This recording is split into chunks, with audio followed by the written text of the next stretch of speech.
Egyptians knew their country had changed forever.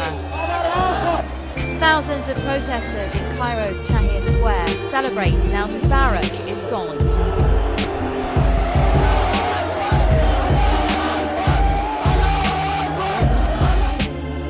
After 18 days of unrest, tens of thousands gathered, no longer calling to overthrow their leader, but rejoicing at his departure at last.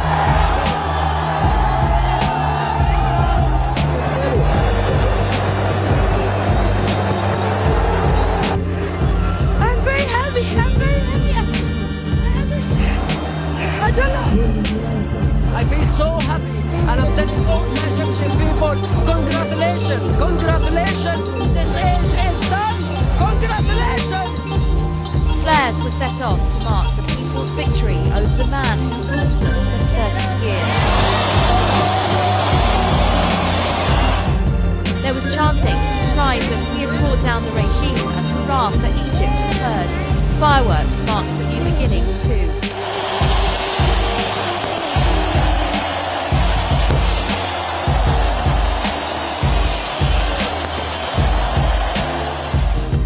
The army now that's in power, and some of the military celebrating with the public.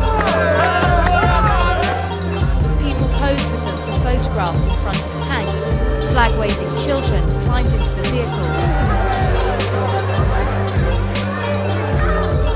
Whether the demonstrators get what they really want remains to be seen. But there is no doubt this day of celebration will not be forgotten.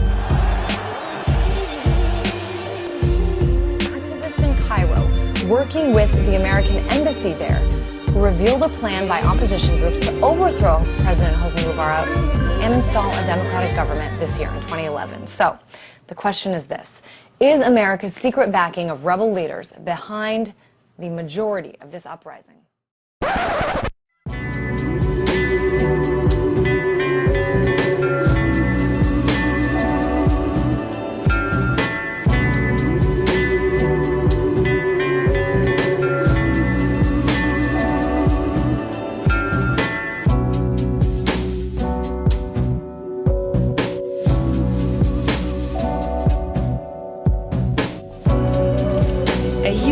Plan to see Egyptian President Hosni Mubarak leave office immediately is reportedly in the works and would see a transitional government formed by Mubarak's vice president, a former head of Egypt's spy agency, and an alleged CIA point man who facilitated the extraordinary rendition of terrorism suspects.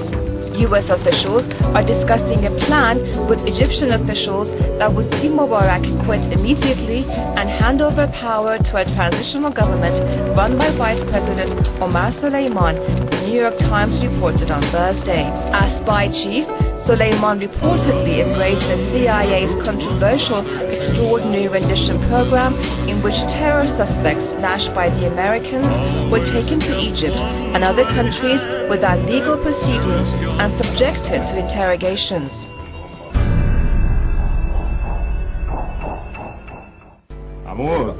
Suleiman has been the leader of Egypt's intelligence directorate for decades and has close ties to the military as well as established ties to the US and Israel.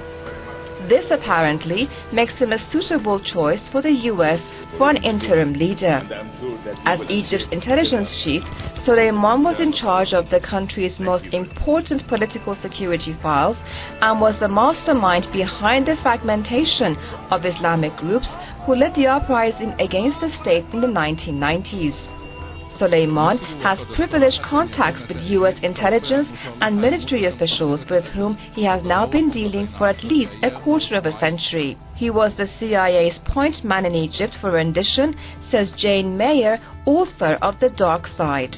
After taking over as spy director, Soleiman oversaw an agreement with the United States in 1995 that allows for suspected militants to be secretly transferred to Egypt for questioning, according to the book Ghost Plane by journalist Stephen Gray. But while he may be liked and trusted by some in the West, most people in Egypt consider Soleiman part of Mubarak's inner circle and as such a pillar of a corrupt regime.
After 30 years of vacancy, the post of Vice President of Egypt has been finally filled.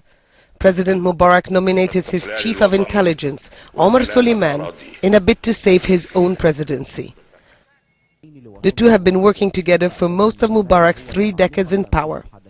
Born in the town of Enna in Upper Egypt in 1936, Suleiman joined the country's prestigious military academy at the age of 19. He received advanced training in Russia and took part in Egypt's war with Israel in 1967 and 1973. After moving to the intelligence services, Suleiman rose through the ranks to become its head in 1993.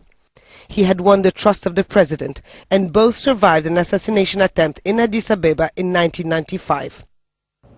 But the Egyptian public knew very little about him until he moved to the diplomatic stage. Mubarak entrusting him with the Palestinian-Israeli conflict. He was a key mediator between Israel and the Palestinians during the siege of the late Palestinian President Yasser Arafat's compound in Ramallah in 2002. And he managed to broker a ceasefire between Israel and Hamas that collapsed in late 2008 with Israel's war on Gaza. Since, Suleiman has been mediating relentlessly to bring about Palestinian reconciliation, so far with no success. Soft-spoken and elegant, he won the respect of both Washington and Israel. Some now say that his nomination is a way for President Mubarak to retain international support. Khod Abdelhamid, Al Jazeera. Good afternoon, everybody. There are very few moments in our lives where we have the privilege to witness history taking place. This is one of those moments. This is one of those times. The people of Egypt have spoken, their voices have been heard, and Egypt will never be the same. The people of Egypt have spoken, their voices have been heard, and Egypt will never be the same.